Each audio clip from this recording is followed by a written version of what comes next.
Assalamualaikum warahmatullahi wabarakatuh. Perkenalkan nama saya Nurhanisa dengan NIM 29023500041, Prodi Akuntansi, Fakultas Ekonomi dan Bisnis, Universitas Pancasakti Bekasi. Presentasi ini dibuat untuk memenuhi tugas akhir semester saya dengan mata kuliah Penghantar Ekonomi Makro dengan dosen pengampu Bapak Hendra Permadadi, MM, dengan materi presentasi tentang pengangguran, inflasi, dan kebijakan pemerintah. Selanjutnya, pengangguran, inflasi, dan kebijakan pemerintah. Pengangguran dan inflasi adalah dua masalah ekonomi utama yang dihadapi setiap masyarakat. Kedua-dua masalah ekonomi itu dapat mewujudkan beberapa efek buruk yang bersifat ekonomi, politik, dan sosial. Untuk menghindari berbagai efek buruk yang mungkin timbul, berbagai kebijakan ekonomi perlu dijalankan. Pengangguran normal atau friksional. Pengangguran sebanyak 2-3% tersebut dinamakan pengangguran normal dan pengangguran fiskal. Para penganggur ini tidak ada pekerjaan bukan karena tidak dapat memperoleh kerja, tetapi karena sedang mencari kerja lain yang lebih baik. Maka pengusaha menawarkan gaji yang lebih tinggi. Ini akan mendorong para pekerja untuk meninggalkan pekerjaan yang lama dan mencari pekerjaan baru yang lebih tinggi gajinya atau lebih sesuai dengan keahliannya. Dalam proses mencari kerja baru ini, untuk sementara para pekerja tersebut tergolong sebagai penganggur. Mereka inilah yang digolongkan sebagai pengangguran normal. Selanjutnya, pengangguran siklikal. Di negara-negara produsen bahan mentah pertanian, penurunan ini mungkin disebabkan kemerosotan harga komoditas. Kemunduran ini menimbulkan efek kepada perusahaan-perusahaan lain yang berhubungan yang juga akan mengalami kemerosotan dalam permintaan terhadap produksinya. Kemerosotan permintaan agregat ini mengakibatkan perusahaan-perusahaan mengurangi pekerja atau menutup perusahaannya, maka pengangguran akan bertambah. Pengangguran yang ada tersebut dinamakan pengangguran siklikal. Selanjutnya, pengangguran struktural. Tidak semua industri dan perusahaan dalam perekonomian akan terus berkembang maju. Sebagiannya akan mengalami kemunduran. Kemerosotan ini ditimbulkan oleh salah satu atau beberapa faktor berikut. Yang pertama, adanya barang baru yang lebih baik. Yang kedua, kemajuan teknologi mengurangi permintaan terhadap barang tersebut. Yang ketiga, biaya pengeluaran sudah sangat tinggi dan tidak mampu bersaing. Yang keempat, ekspor produksi industri itu sangat menurun oleh karena persaingan yang lebih serius dari negara-negara lain. Kemerosotan itu akan menyebabkan kegiatan produksi dalam industri tersebut menurun dan sebagian pekerja terpaksa diberhentikan dan menjadi penganggur. Pengangguran yang ada digolongkan sebagai penganggur struktural. Dinamakan demikian karena ia disebabkan oleh perubahan struktur kegiatan ekonomi. Selanjutnya, pengangguran teknologi. Pengangguran dapat pula ditimbulkan oleh adanya penggantian tenaga manusia oleh mesin-mesin dan bahan kimia. Racun lalang dan rumput misalnya telah mengurangi pengangguran tenaga kerja untuk membersihkan perkebunan, sawah, dan lahan pertanian lain. Begitu juga dengan mesin telah mengurangi kebutuhan tenaga kerja untuk membuat lubang, memotong rumput, dan membersihkan kawasan dan memungut hasil. Sedangkan di pabrik-pabrik, ada kalanya robot telah menggantikan oleh penggunaan mesin dan kemajuan teknologi lainnya dinamakan dengan pengangguran teknologi. Selanjutnya, jenis-jenis pengangguran berdasarkan cirinya. Yang pertama, pengangguran terbuka. Pengangguran terbuka dapat pula ada sebagai akibat dari kegiatan ekonomi yang menurun, dari kemajuan teknologi yang mengurangi penggunaan tenaga kerja, atau akibat dari kemunduran perkembangan suatu industri. Yang kedua, pengangguran tersembunyi. Pengangguran ini terutama ada di sektor pertanian atau jasa. Di banyak negara berkembang, seringkali didapati bahwa jumlah pekerja dalam suatu kegiatan ekonomi adalah lebih banyak dari yang sebenarnya diperlukan supaya ia dapat menjalankan kegiatannya dengan efisien. Kelebihan tenaga kerja yang digunakan digolongkan dalam pengangguran tersembunyi. Selanjutnya, tujuan kebijakan pemerintah. Tujuan bersifat ekonomi. Tujuan untuk mengatasi pengangguran didasarkan kepada pertimbangan-pertimbangan yang bersifat ekonomi. Dalam hal ini ada 3 pertimbangan utama, yaitu untuk menyediakan lowongan pekerjaan baru, untuk meningkatkan taraf kemakmuran masyarakat, dan memperbaiki kesemaratan pembagian pendapatan. Yang kedua, tujuan bersifat sosial dan politik. Kebijakan pemerintah untuk mengatasi masalah pengangguran bisa berusaha untuk mencapai beberapa tujuan yang bersifat sosial dan politik. Tanpa kestabilan sosial dan politik, usaha-usaha untuk mengatasi masalah ekonomi tidak dapat dicapai dengan mudah. Selanjutnya, masalah inflasi atau kenaikan harga. Masalah lainnya yang terus-menerus mendapat perhatian pemerintah adalah masalah inflasi. Tujuan jangka panjang pemerintah adalah menjaga agar tingkat inflasi yang berada pada tingkat yang sangat rendah. Tingkat inflasi 0% bukanlah tujuan utama kebijakan pemerintah karena sangat sulit untuk dicapai. Yang paling penting untuk diusahakan adalah menjaga agar tingkat inflasi tetap rendah. Ada kalanya tingkat inflasi meningkatkan dengan tiba-tiba atau ada sebagai akibat suatu peristiwa tertentu yang berlaku di luar ekspektasi pemerintah, misalnya efek dari pengangguran nilai uang, depresiasi nilai uang yang sangat besar, atau ketidakstabilan politik. Selanjutnya, jenis-jenis inflasi. Inflasi tarikan permintaan. Inflasi ini biasanya terjadi pada masa perekonomian berkembang dengan pesat, kesempatan kerja yang tinggi menciptakan tingkat pendapatan yang tinggi, dan selanjutnya menimbulkan pengeluaran yang melebihi kemampuan ekonomi mengeluarkan barang dan jasa. Pengeluaran yang berlebihan ini akan menimbulkan inflasi seperti gambar 1001 dapat digunakan untuk menerangkan adanya inflasi tarikan permintaan. Kurva AS adalah penawaran agregat dalam ekonomi, sedangkan AD1, AD2, dan AD3 adalah permintaan agregat. Selanjutnya, jenis-jenis inflasi, inflasi desakan biaya.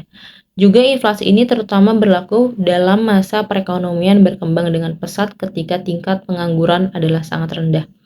Apabila perusahaan-perusahaan masih menghadapi permintaan yang bertambah, mereka akan berusaha menaikkan produksi dengan cara memberikan gaji dan upah yang lebih tinggi kepada pekerjanya dan mencari pekerja baru dengan tawaran pembayaran yang lebih tinggi. Langkah ini mengakibatkan biaya produksi meningkat yang akhirnya akan menyebabkan kenaikan harga-harga sebagai barang. Selanjutnya, jenis-jenis inflasi diimpor. Inflasi dapat juga bersumber dari kenaikan harga barang yang diimpor. Inflasi ini ada nada apabila barang-barang impor yang mengalami kenaikan harga mempunyai peranan yang penting dalam kegiatan pengeluaran perusahaan-perusahaan. Contoh lain dari peristiwa stagflasi adalah keadaan dalam ekonomi Indonesia sesudah krisis ekonomi di Asia pada tahun 1997. Stagflasi ini berlaku sebagai akibat kemerosotan nilai uang rupiah yang sangat besar dan ketidakstabilan politik yang ditimbulkan oleh penurunan nilai mata uang yang drastis tersebut. Selanjutnya, efek buruk inflasi. Inflasi yang tinggi tingkatnya tidak akan menggalakkan perkembangan ekonomi. Biaya yang terus-menerus naik menyebabkan kegiatan produktif sangat tidak menguntungkan. Maka pemilik modal biasanya lebih suka menggunakan uangnya untuk tujuan spekulasi. Antara lain, tujuan ini dicapai dengan membeli harta-harta tetap seperti tanah, rumah, dan bangunan. Yang pertama, inflasi akan menurunkan pendapatan real. Orang-orang yang berpendapatan tetap pada umumnya kenaikan upah tidaklah secepat kenaikan harga-harga. Maka inflasi akan menurunkan upah real individu-individu yang berpendapatan tetap. Yang kedua, inflasi akan mengurangi nilai kekayaan yang berbentuk uang. Sebagian kekayaan masyarakat disimpan dalam bentuk uang, simpanan di bank, simpanan tunai, dan simpanan dalam institusi keuangan lain merupakan simpanan keuangan. Nilai realnya akan menurun apabila inflasi berlaku. Yang ketiga, memperburuk pembagian kekayaan. Telah ditunjukkan bahwa penerima pendapatan tetap akan menghadapi kemerosotan dalam nilai real pendapatannya. dan pemilik kekayaan bersifat keuangan mengalami penurunan dalam nilai real kekayaannya. Selanjutnya, masalah inflasi dan kebijakan pemerintah. Dalam menerangkan mengenai masalah inflasi, perlulah dibedakan dua bentuk inflasi, yaitu inflasi merayap dan inflasi yang lebih serius, terutama apabila tingkatnya melebihi 5%. Dalam melihat dan menerangkan mengenai kebijakan pemerintah untuk mengatasi inflasi, yang dimaksudkan dengan langkah-langkah tersebut adalah kebijakan pemerintah untuk mengatasi inflasi yang lebih serius dari inflasi merayap. Mewujudkan inflasi 0% atau zero inflation secara terus-menerus dalam perekonomian yang berkembang adalah sukar untuk dicapai. Oleh sebab itu, dalam jangka panjang yang perlu diusahakan adalah menjaga agar tingkat inflasi berada pada tingkat yang sangat rendah, misalnya hanya mencapai di sekitar 2 hingga 4% setahun. Mengusahakan untuk mencapai tujuan ini merupakan salah satu tugas utama dari bank sentral. Langkah-langkah pemerintah yang dapat digolongkan sebagai kebijakan diskresioner barulah dilaksanakan apabila inflasi yang berlaku adalah lebih serius dari inflasi merayap. Selanjutnya, kebijakan moneter dalam mengatasi inflasi. Apabila usaha untuk mengurangi inflasi dilakukan dengan menjalankan kebijakan moneter, yang akan dilakukan oleh pemerintah adalah menurunkan penawaran uang. Perubahan ini akan menaikkan suku bunga. Sebagai akibatnya, pertama-tama langkah ini akan menyebabkan perusahaan-perusahaan dan penanaman modal baru mengurangi kegiatan investasinya. Yang kedua, kenaikan suku bunga akan mengurangi keinginan rumah tangga untuk membeli rumah baru. Seterusnya, efeknya yang ketiga, rumah lama yang masih diangsur harus membayar bayaran bulanan yang tinggi. Berkurangnya keinginan untuk menanam modal dan membeli rumah baru, yang juga merupakan komponen dari pelaburan, akan mengurangi investasi perusahaan. Di samping itu, pembayaran angsuran rumah yang lebih tinggi akan mengurangi pengeluaran konsumen. Selanjutnya, kebijakan fiskal atau kebijakan moneter. Kedua kebijakan pemerintah itu harus dijalankan secara bersama-sama. Langkah-langkah yang dijalankan harus saling memperkuat kebijakan pemerintah yang dijalankan. Kebijakan fiskal dan kebijakan moneter dijalankan oleh dua pihak yang berbeda. Kebijakan fiskal dilaksanakan oleh Kementerian Keuangan dan kebijakan moneter dijalankan oleh Bank Sentral. Untuk meningkatkan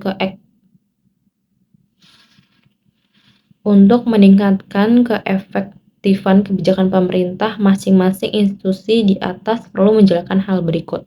Yang pertama, untuk mengatasi pengangguran, Bank Sentral perlu menurunkan suku bunga dan Kementerian Keuangan menambah pengeluaran pemerintah yang dapat diikuti pula dengan pengurangan pajak. Yang kedua, untuk mengatasi inflasi, tindakan yang perlu dijalankan Bank Sentral adalah mengurangi penawaran uang dan menaikkan suku bunga. Selanjutnya, kesimpulan dari pengangguran dan inflasi ada dua masalah ekonomi yang saling berkaitan dan mempengaruhi kestabilan suatu negara. Pengangguran terjadi ketika tenaga kerja tidak sepenuhnya terserap oleh pasar kerja, sedangkan inflasi terjadi ketika harga barang dan jasa mengalami kenaikan terus-menerus. Keduanya dapat menghambat pertumbuhan ekonomi dan menurunkan kesejahteraan masyarakat. Untuk mengatasi pengangguran, pemerintah dapat menerapkan kebijakan seperti kebijakan fiskal, misalnya meningkatkan pengeluaran untuk menciptakan lapangan kerja. Yang kedua, kebijakan moneter seperti menurunkan suku bunga untuk merangsang investasi. Yang ketiga, kebijakan pendidikan dan pelatihan untuk meningkatkan keterampilan dan tenaga kerja. Sementara itu, untuk mengendalikan inflasi, pemerintah dapat 1. Mengurangi permintaan berlebih melalui kebijakan moneter ketat. Yang kedua, meningkatkan produksi dengan mendukung sektor usaha dan investasi. Yang ketiga, mengontrol harga barang pokok, terutama yang mempengaruhi inflasi secara signifikan.